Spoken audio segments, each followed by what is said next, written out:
اور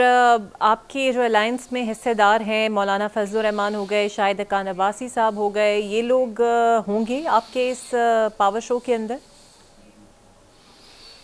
دیکھیں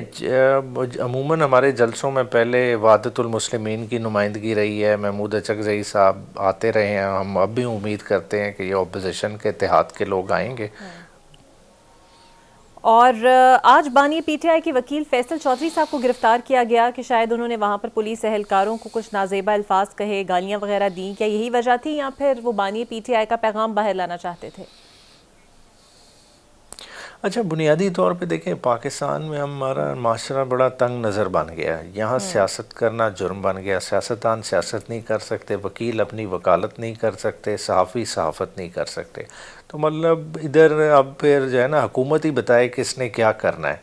مطلب یہ سب سے کہتے ہیں کہ اپنی زبان بندی اختیار کر لیں اور بس جو ہے نا آنکھیں نیچے کر کے جو ہے نا ادھر ٹائم گزاریں، حالانکہ معظم معاشروں میں اس طرح نہیں ہوتا، ہر کوئی اپنی رائے رکھتا ہے، رائے کا اظہار بھی کرتے ہیں، اگر رائے آپ کو ناگوار گزرتی ہے آپ رائے کا کاؤنٹر اپنی رائے سے کریں۔ اور بیرسٹر صاحب، مولانا آپ کے الائنس میں تو شامل ہو گئے، لیکن آپ لوگ اپنے احتجاج کی کمان ان کو سونپیں گے؟ کیونکہ ہم نے یہ دیکھا کہ پی ڈی ایم میں مولانا بالکل فورتھ فرنٹ پر تھے اور وہ لیڈ کی انہوں نے تحریک، اور مولانا کے ساتھ چونکہ آپ کا الائنس ہو چکا ہے لیکن اندر ہی اندر آپ جانتے ہیں وہ تھوڑا سا نالا بھی رہتے ہیں۔ پھر محمود خان اچکزئی صاحب، ان کو بھی ناگوار گزرا آرمی چیف کے ساتھ بیرسٹر گوہر کی ملاقات، تو کیا تحریک انصاف نے اب پراپر ذہن بنا لیا ہے مذاکرات نہیں کرنے، مزاحمت ہی کرنی، اور کیا مولانا صاحب کو لیڈ کرنے دیں گے آپ لوگ؟ دیکھیں الائنس ابھی نیا بنا ہے، کچھ پارٹیز ہمارے ساتھ پہلے چل رہی تھی، مولانا صاحب نے اب ظاہری بات ہے پچھلے ہفتے ہی حامی بھری ہے، تو اب اوور دا پیریڈ جب یہ جماعتیں بیٹھیں گی آپس میں ایک دوسرے کے ساتھ ایک قسم کے سافٹ ٹی او آس طے ہوں گے تو اس کے اکارڈنگلی پھر آگے موو کریں گے نا، پھر آہستہ آہستہ کانفیڈنس بلڈنگ میجرز جب ایک پارٹی لیتی ہے تو دوسری بھی اسی کو ریسیپروکیٹ کرتی ہے، تو آہستہ آہستہ اس چیز میں معاملہ چلے گا۔ باقی دیکھیں احتجاج یہ ساری چیزیں الٹیمیٹلی آبجیکٹیو کیا ہے، آبجیکٹیو یہ ہے کہ مینڈیٹ کی واپسی، اور مینڈیٹ کی واپسی کا حل جو مولانا صاحب اور انہوں نے اپنی پریس کانفرنس میں کہا کہ اس ملک کی اب اشد ضرورت ہے ایک فریش الیکشن،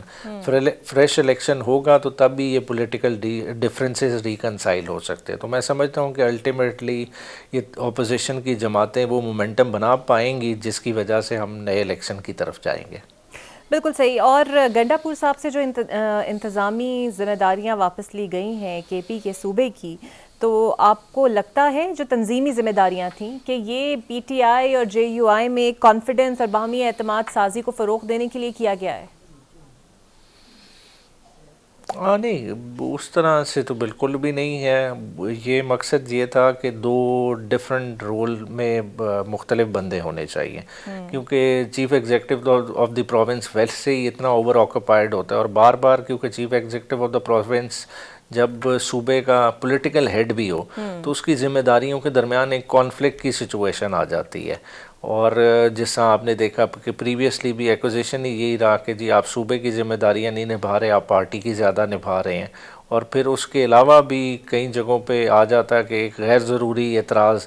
صوبے کے وسائل کا، حالانکہ پی ٹی آئی خود ایک ایفرٹ کر رہی ہوتی، موبلائز کر رہی، بندے لا رہی، تو اس طرح کے اعتراض آنے شروع ہو گئے، تو میرے خیال سے یہ مناسب ارینجمنٹ ہے کہ گورننس، کیونکہ at the end of the day احتجاج اپنی جگہ، پی ٹی آئی کو اپنی گورننس پہ بھی اپنے آپ کو جسٹیفائی کرنا ہوگا، تو وہ ایک بہت امپورٹنٹ ذمہ داری ہے جو علی امین کے پاس ہے۔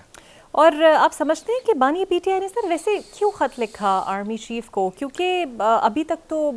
کوئی خاص لفٹ وہاں سے کرائی نہیں جا رہی، اور فرض کریں اگر کوئی پیش رفت ہوتی بھی ہے تو کیا پی ٹی آئی پھر جو آپ کے ساتھ الائنس میں جماتے ہیں انہیں ایسے ہی چھوڑ دے گی یا پھر بیک ڈور چینل سے مذاکرات کا آغاز ہوگا؟ اچھا دیکھیں، خط کوئی جو ہے نا بیک ڈور چینل کھولنے کے لیے نہیں ہے، اگر خط کا آپ متن دیکھ لیں، خط بیسیکلی آپ کے آئین پاکستان کے ایمبٹ میں رہ کے جو ہے نا لکھا گیا ہے، اس میں بیسیکلی ذمہ داریوں کا احساس دلایا گیا ہے کہ آرٹیکل 242، 243، 245 کیا کہتے ہیں، کہ آرمی کا کیا رول ہے، باقی اداروں کا کیا رول ہے، فیڈرل گورنمنٹ کمانڈ کرتی ہے آف دی آرم فورسز، اور ہر ادارے کو اپنے جو کانسٹیٹیوشن کے مینڈیٹ میں اس کے اندر رہ کے پرفارم کرنا ہے. اگر نہ کریں پرفارم تو پھر 8 فروری جیسے مسائل پیدا ہوتے ہیں کہ جب ایک جماعت کا مینڈیٹ دن دہاڑے چوری کر لیا جاتا ہے اور ایسے لوگوں کو بٹھا دیا جاتا ہے جو ریپرزینٹیٹیو نہ ہوں, اور پھر اسی چیز کو نتائج کو قائم رکھنے کے لیے پی ٹی آئی کے ورکرز کو گرفتار کیا جاتا ہے, اور وہ ساری داستان اس میں بیان کی گئی ہے. تو میرے خیال سے ایک خط ایک سٹیپ ان دی رائٹ ڈائریکشن ہے کہ چیزوں کو جو ہے نا صحیح کانٹیکس میں لے تاکہ عوام کا اور ادارے کا اتنا زیادہ خلیج نہ بن جائے کہ ڈفرینسز اور طرف چلے جائیں.